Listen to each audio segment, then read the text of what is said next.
Hey guys, it's Robin, RsIslandCrafts, and welcome to my craft room. This is my WiP It Wednesday video where I'm going to show you whatever's been going on in the craft room this week. I'm so happy so many of you are joining in on the giveaway for the 20,000 subscriber giveaway. My daughter Miranda is so excited about all the new friends she's been making and chatting with the different people that have been coming over to say hi. You guys have really made her day. We did something similar last year for her birthday in May, and she was so excited then. And I tell you, you guys are just, during a stressful time with everything that's going on between her personal life, with them moving, and with everything going on in the world, and dealing with being the boss at work, it's been, as you can imagine, it gets to be a bit stressful, especially when you're still under the age of 30. So she was really pleased to see all the love that you guys were sending her, and that you were enjoying her little make your own Egg McMuffin video. So of course, you've seen this bag already, but I did finish the bag last week. And like most people out in the world, I was playing with some masks this week, testing out a variety of different shapes and patterns. Yes, I do have the same fabric on both sides because these are all test ones. I will most likely be untying the elastic and reusing the fabric for most of these in my scraps. Some of them were just not quite right. They weren't what I was looking for. I wasn't happy with the design. Some needed to be bigger, some needed to be smaller. I just, you know how you do, you try different things out. So I do like this shape. This is the one I actually wore out in public when I went grocery shopping, something nice and bright to make me stand out. As if wearing a mask didn't make you stand out enough, I was really happy to see that many people at Walmart were wearing, they had paper masks on. Not sure where they got them from, and I'm just hoping that they're using them only once and not reusing them. So I did have these, and that's like same fabrics, different designs. I started making some more, and I wasn't sure if I wanted to go with this size or not. So a lot of these things, as I said, they were just practice ones to see if I liked certain ones versus other ones for myself and my kids. That's where I'm starting with right now. So I will either be using these or recycling the fabric and elastic, and that's basically what I want to start working on this week, is make a little stockpile for myself and my kids, some friends and neighbors, and then I'm going to work from there. Our big hospital system, they are actually in good shape with their supplies, and they have more supplies coming in, so they're not requesting fabric masks. So if I do make any, I will need to choose where I want to send them away to. The local nursing homes and dentists and vets and stuff like that, they're not requesting any masks. Most of them are pretty well set. Actually, a lot of them are donating a good portion of their masks to the hospitals because many of them aren't open. We have, like, our high school has a veterinary program and a nursing program and some other scientific biology, chemistry type things where they would wear the masks. So they've been able to donate a lot of them locally. So actually our area is pretty good. But anyways, I'm going to start with the people closest to me first, and then I will work and spread my way out to making them for those places that need them. The craft project that was taking up most of my time this week was the fabric postcards. I did make a special video for them, and I will put it at the end of this video. So if any of my patrons, like my international people, haven't received them yet, and you don't want to see what they are, you want to wait to be surprised, I will let you know at the end of the video that, okay, that's it. Goodbye to everybody. If you guys don't want to see the fabric postcards, then you'll know to turn it off there and skip that part. That way you could still have a surprise. And for those of you that have already received them, or you don't worry about being surprised, I'm kind of 50-50. I would be like, I want to be surprised. No, I don't. I want to see. I want to be surprised. Oh, I'm curious. Eventually, I'm sure I would look. I might turn the video off today and come back tomorrow and turn it back on just to see what they look like. So they'll be at the end of the video for you. That way you don't accidentally see them if you don't want to. It is the first of the month, so I'm going to show you what I've been working on in the yarn department. I did pull out my embroidery once, and then I ended up getting involved in something else and putting it right back. So I want to play with my embroidery. I just haven't had that time to sit down and do it yet.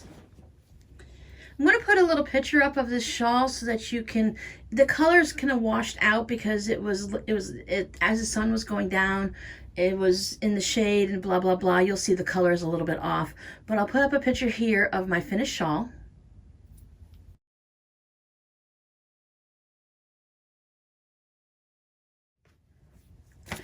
So this is the last time you will be seeing this shawl. It is the Summer Rain Shawl by Leah Tybalt. And it was in a magazine, Taproot, issue 22. But you can also find it linked in my Ravelry page down below in the description box. It is a paid for pattern. And this is where I was last month. I actually finished it up in just like a couple days, that first week of March. And it's just been kind of sitting there waiting to show everyone. This is the wrong side. Where I like to, this is the side that, it's one of those ones I've explained before that you knit it standardly, but because of the way the designs are with the raindrops, you can see the design better on the back. So technically you're knitting it backwards.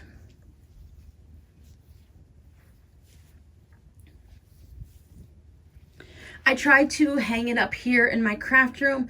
It would be much easier if I had a second person so like someone could wear it and then someone could photograph it. But since it's just me here right now, as it is for many of you, I'm just going to have to wait, and maybe after my friend gets it all and gives it a nice little bath and blocks it, maybe we'll be lucky and she'll send us a nice finished picture of it. Or a picture of it when it's blocking and it's all opened up. I'm going to ask, and you know, we might get lucky. But here are the raindrops. See, these are all the little raindrops that are coming down. Because if you look at the same part on this side, you just have those little lace holes. So that's why you're going to be wearing it from the reverse side. Of course, you can wear it any way you want, but if you want the raindrops to pop out, this is where you're going to see that on this side. So it's really nice to get it done. As you can see, I haven't woven in the ends yet. When I weave in the ends, I still like to weave them in and then leave a long end like this, so that after it's washed and blocked, sometimes, because when you're blocking it, you're stretching out the fibers.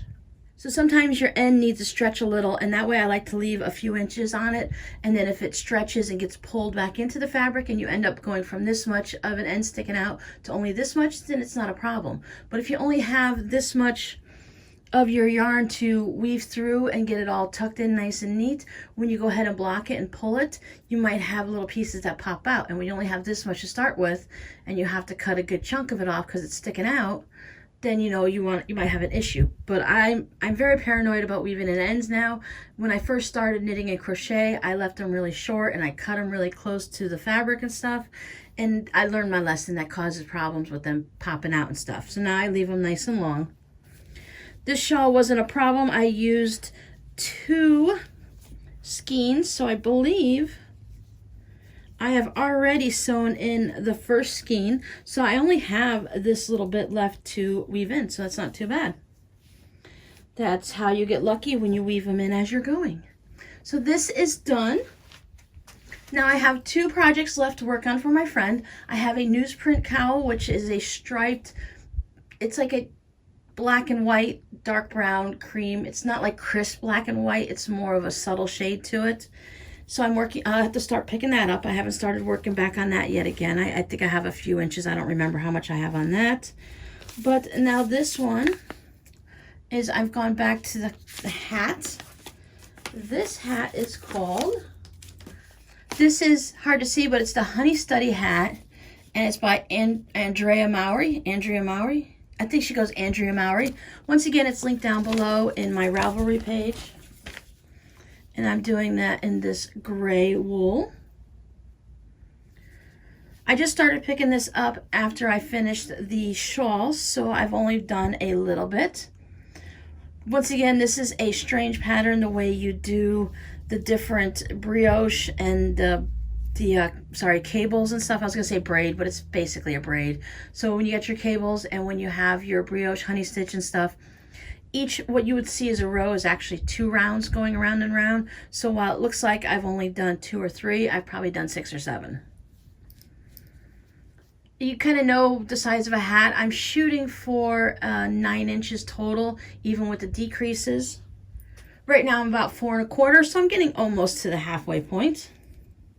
Once you start decreasing, of course you're decreasing stitches, so you have less of them. It goes a little bit faster. But every row has something going on with this hat, so it does take a bit of concentration. So I can't just like round and round and round like I would with a standard hat. So that was it for the one friend, and now I have another one that has an order. I have finished crocheting all the pieces for the 12 taco ornaments. I kind of got myself in a little situation. I'm going to have to go through my ribbon stash to see what I can come up with, because I was planning on just popping into Michael's or Joann's and looking at their ribbon and deciding. Sometimes it's hard to decide what you want online. So I was going to go into the store when I had the tacos done, bring a couple in with me and look at the widths of the ribbons and the colors and the designs and stuff and choose what I wanted. But now Michael's, I don't know if Joann's is closed, but I know Michael's is closed. They're only doing curbside pickup. So I don't know, I might see what I can figure out based on what I have at home, or I'll figure something out from there. I can make some crochet chain stitches and make it as hangers that way, so it'll be an entire crochet project.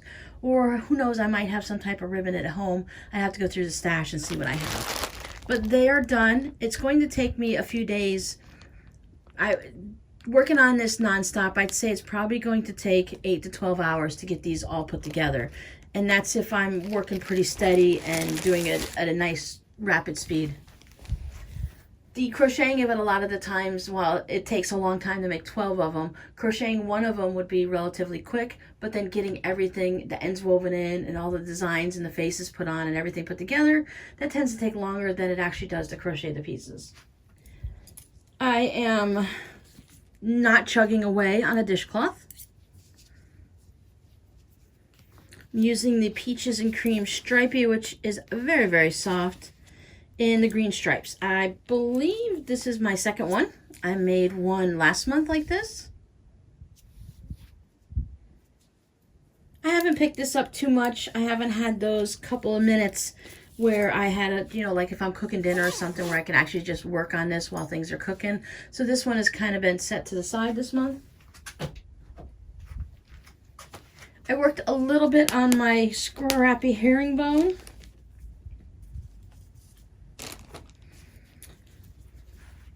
So last we saw this,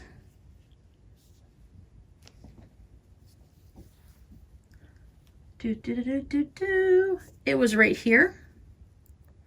I think I got a little off. I was short like one stitch, so I had to add it in. You have to be really careful when you're going back and forth that you increase on one side and decrease on the other, and to remember when you flip to the other side that you're doing nothing. So sometimes I would increase and then I would forget to decrease, or I would go do something weird on the back.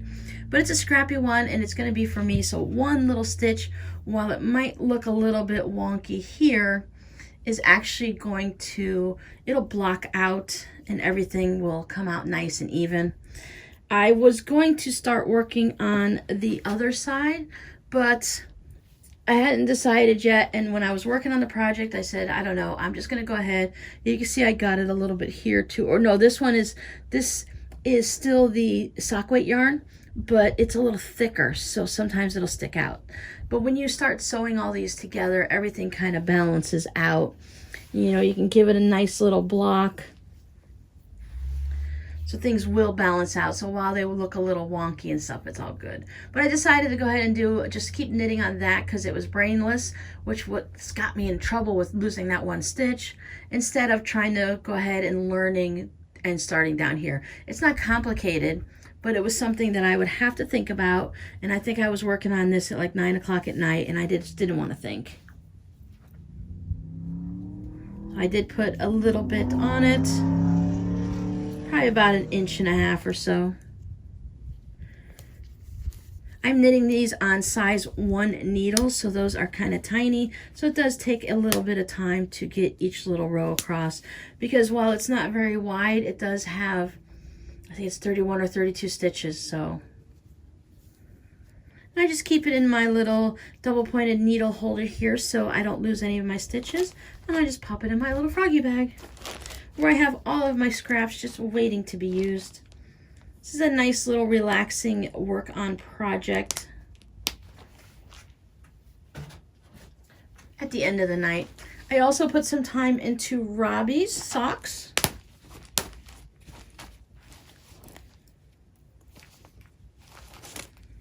These are his skeins of yarn. Just because They look very different. It's just because of the way they were wound. Like this one ended up with purple on the outside, and this one ended up more with the oranges and the reds and stuff like that. But I am deep into the fire part of it right now, and it's getting ready to go back to the purple soon. So that's a good amount of the fiery reds and oranges and stuff. I like how it kind of blends through and then goes into it. So I got into it that much there. I've got about probably another 20 rounds to go. And this is how much 10 of them looks like. So I got to double that up, and I'll be ready to start to heal. I am just using a basic vanilla sock pattern that I figured out the numbers that work for Robbie's feet and that make him feel comfortable. And I will be doing a Flegel heel, which is a little bit different than what most people do. Most people just do a heel that's separate, and then you join everything back together. This one just goes round and round and round. You increase for the heel so you get a nice little cup, and then you decrease back down so it gets back to your regular size. Robbie's got size, depending on the shoe, he's a 14, 15. So yeah, he's got big feet, and I use 76 stitches for his. Most sock patterns for men are 72, so I have an extra 4 inches for him, so that's like an extra inch as you're going around. So, but that's all right. I've been enjoying working on these when I can. These were my project that I would take when I go out in public and I have to sit and wait somewhere. Now that I'm not sitting and waiting anywhere, these don't actually leave the house. I actually don't take any knitting with me now when I go out, because I don't want to have to worry about that being contaminated at all. And because it can stay on fabric for a certain amount of time, and you have to like leave it outside and all that. So it's better just to leave it home, and I can either listen to an audiobook or play on my phone. Since my phone is already out with me anyways, and I have to sanitize it when I get home, why not just use that and not have to worry about any of my fiber projects. This is actually part of the border panel. I have a zipper bag in my art fire shop, once again listed down below in the description box, that I turned into one of those cross-stitching clear vinyl bags. So I thought that border was really cute for Easter, so I went ahead and just picked it up. My little quilting here, I just followed along the line on the borders, and then I followed this little mountain range right here. Even though I did go across the flower and chop the bunny's nose off and the birdie in half, but I thought that was just a nice little wave on there that went good with the blue background. I do have a couple other fabric things that I didn't think I do have a couple more fabric things that I was working on this week that were stuck off to the side and I forgot about. I made this mini mug rug, this little Easter mini little wall hanging with the nice little binding. I hand stitched it all the way around. It's been a while since I hand stitched a binding down on anything. Probably, I mean, I did it on my small art quilts probably last year. I'm pretty sure I did a few last year. Anyway, stumbling over my tongue today, but I made this one. This is going out to a friend as a little thank you. I went ahead and I chose a smaller size, kind of like a fabric postcard size, but not. This way it can be used as a mug rug or it can be hung up as a decoration. But I went with the smaller size so that it can go in my fabric postcard envelopes and be mailed out for just the cost of a stamp, which makes sending out friend mail very reasonable. So if you want to make something for your friend and you don't want to worry about running to the post office or having to figure out postage from at home with a big envelope, just go ahead and look up on your post office's website, find out what size and what weight things will go for just one single stamp. Then you can go ahead and make them something, pop it in an envelope and send it out. So it's a great way to send out a little friend mail without having to worry about leaving the house or costing too much money. My friend is definitely worth a forever stamp, which I think is like 49 cents right now. So I think that's really great to be able to send this out for 49 cents. I had a lot of fun chatting with my patrons on Sunday. I was cutting out fabric to make some Polaroid blocks. And also, I wanted to make some more of these little postage stamp blocks because I want to put them on some different projects just for fun, maybe some friend mail, maybe things for the shop. So while we chatted for a while, I went through and I cut up some 2.5-inch squares.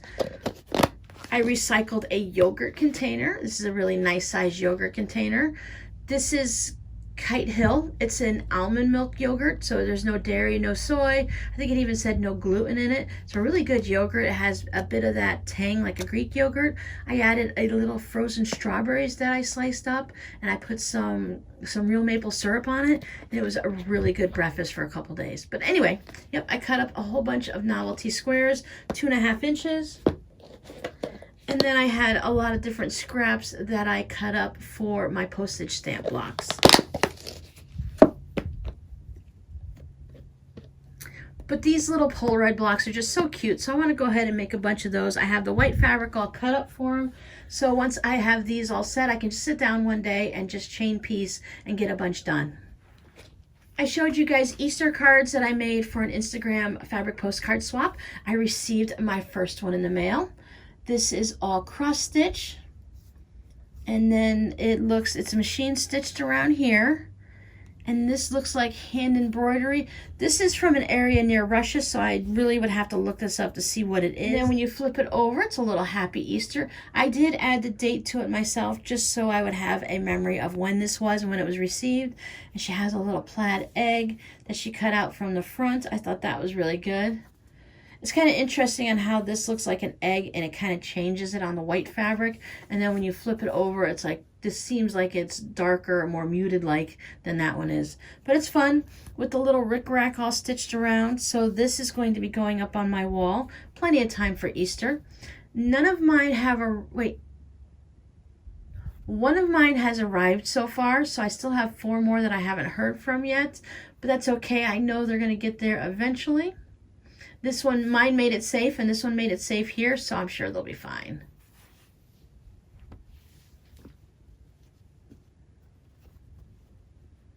But you can see that my little mini mug rug is just a little bit bigger. It's almost frames this project, so that's kind of fun. So what's been happening around my house? Well, just like you guys, I'm kind of stuck at home, which is really nothing abnormal for me because I kind of stay at home all the time anyways. I was used to going out and socializing a little bit and seeing, you know, other people and kind of getting around town a little. So I've been cutting back on a lot of that. I've been trying to keep my errands I always try to keep my errands all in one day anyways, because I'd rather waste one day running around doing things than trying to, you know, like go to the grocery store on Monday, go to the post office. Oh, look, it's Wednesday. I got to go to the post office. Oh, Friday. Well, now I got to go up into the pharmacy and stuff. So if I can combine them all into one day, it saves time, it saves energy, saves gas. And now it's actually more healthier and safer and more secure to try to get my errands done all in one day. It was simple this week. I just had to go and pop in and top off on the groceries. Like everyone else, I don't even know how long we have been under these orders to stay home. Is anyone keeping a count? I didn't even pay attention to the day they announced it. I think we're at about 2 weeks, right? I know many of you internationally overseas have been under lockdown for a lot longer. But that just gives us more time to clean our house, reorganize things, hang out with family members, and get a little bit creative. I have seen a lot of you have had a little extra time now to work on some of your UFOs. You're finishing off some projects. You're starting new projects.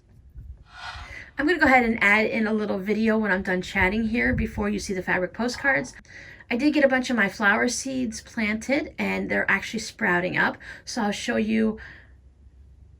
I buy these boxes of, it's some type of a planting material plus I bought the zinnias and the marigolds. I planted zinnias. I planted the orange poppies that I received. I haven't seen those come up yet that I'm aware of because I don't know what they look like when they're just small leaves. I'll have to wait until everything flowers. And I planted some small, I almost want to say they're called Jack in the Box, but they're sunflowers. I had them last year and I really loved them, so I picked up some more seeds. I've got those planted in the front yard. So I'll show you how everything's growing. But the reason I'm going to show you is one day, I have been watering them every day now. One day there's nothing. The next day a couple sprouted up and I thought, oh, well, maybe the seeds aren't all going to take. And then when we hit like day 4 or 5, all of a sudden it has exploded. And I just kind of like sprinkled the seeds into the garden and kind of like mixed them all up. So sometimes I have a whole bunch here with a couple speckled there, and other times it's like this swooping bit of it. But there's little green leaves popping up everywhere, and I really enjoy seeing the garden come to life like that. So I'll show you in a minute what everything looks like. And remember, if things are getting a little crazy, you can always come out and hang out with any of us here on YouTube. There's several people that are doing little chats and live streams. You can go back and watch any of my videos. I'm chatting with everyone in the comments as best as I can. You head over and see Kate at the Last Homely House East of the Sea. She's got a special lime green sofa that everyone in the comments is sitting on. They're all bringing snacks and drinks. Pets are allowed. You can bring anyone you want. There's a few husbands hanging out there, and everyone's just chatting and crafting together and having a good old time. I'll put a link up to her page, her YouTube channel, up here in the iCard. And if you haven't visited Kate yet, I know several of you have.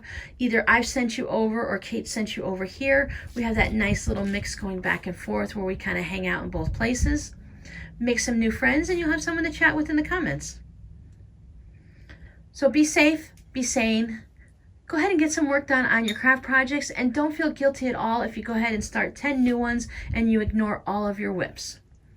Here is the video on my garden, and then after that, you can fast forward. It shouldn't be but a couple minutes of that. You'll go ahead and see the fabric postcards. And remember, patrons, if you don't want to see either now or after the garden, go ahead and just turn me off, and I'll see you guys on Friday. Bye.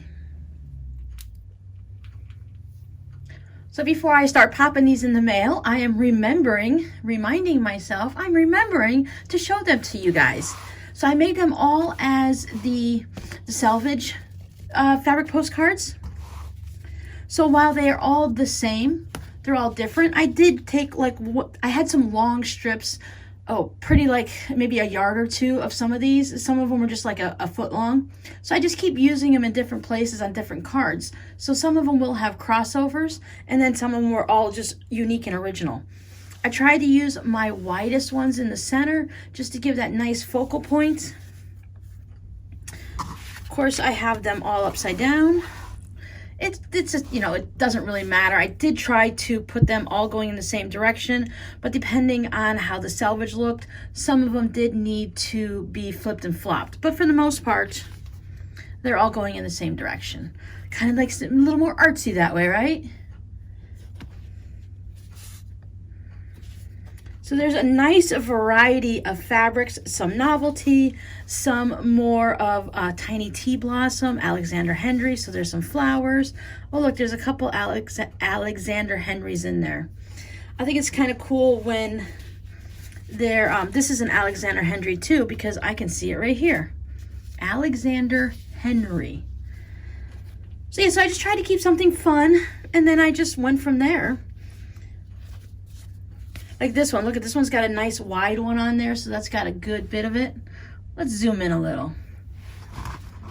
There we go, and we can see them a little bit better that way, right?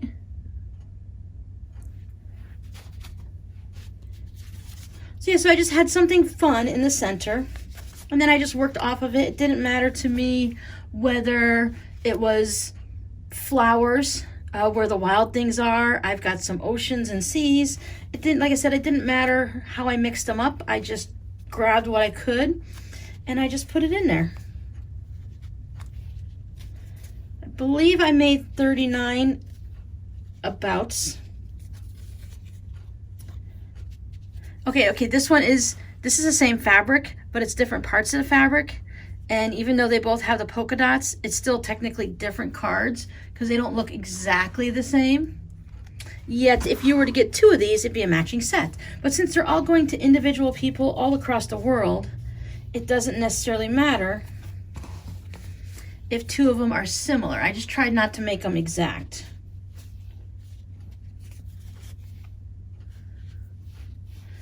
See, this one must have been a really long one, so I went ahead and just used it on two. Now, chances are I didn't do it one right after the other. I had them all piled up on the table next to me, and as I worked through different cards, I pulled from that pile. They just happen to end up together. I've had these mixed up, and I've been flipping and flopping them around, so it's really surprising that they did end up right next to each other.